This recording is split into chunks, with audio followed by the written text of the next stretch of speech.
பைபிளில் ஆண்டவர் வந்து எதை பார்த்து பயப்படணும் எதை பார்த்து பயப்படக்கூடாதுன்னு கரெக்டாக சொல்லிட்டார். நீ கிட்டத்தட்ட பூமியில் இருக்கிற எதை பார்த்துமே நீ என்ன செய்யக்கூடாது, பயப்படக்கூடாது. நீ பயப்பட வேண்டியது தேவனுக்கு மட்டும்தான், வேற எதுக்கும் நீ பயப்படக்கூடாது. அதுவும் புதிய ஏற்பாட்டில் தேவனிடத்தில் பயமே இல்லை, அன்பு தான்.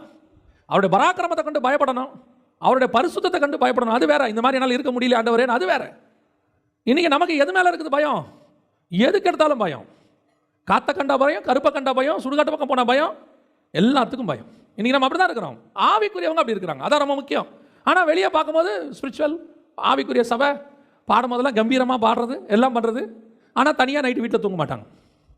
பயம். வாசிங்க வெளிப்படுத்தின விசேஷம் 21ஆம் அதிகாரம் 8ஆம் வசனம். பயப்படுகிறவர்களும் அவிசுவாசிகளும் அருவருப்பானவர்களும் கொலைபாதகரும் விபசாரக்காரரும் சூனியக்காரரும். கவனிங்களேன், விபச்சாரம், விக்கிரகாதனை, கொலைபாதகம், இதுக்கெல்லாம் ஈக்குவல் என்னது? பயப்படுறது. அங்கே வசனம் இருக்கு பாருங்க, இதுக்கெல்லாம் ஈக்குவல் பயப்படுறது.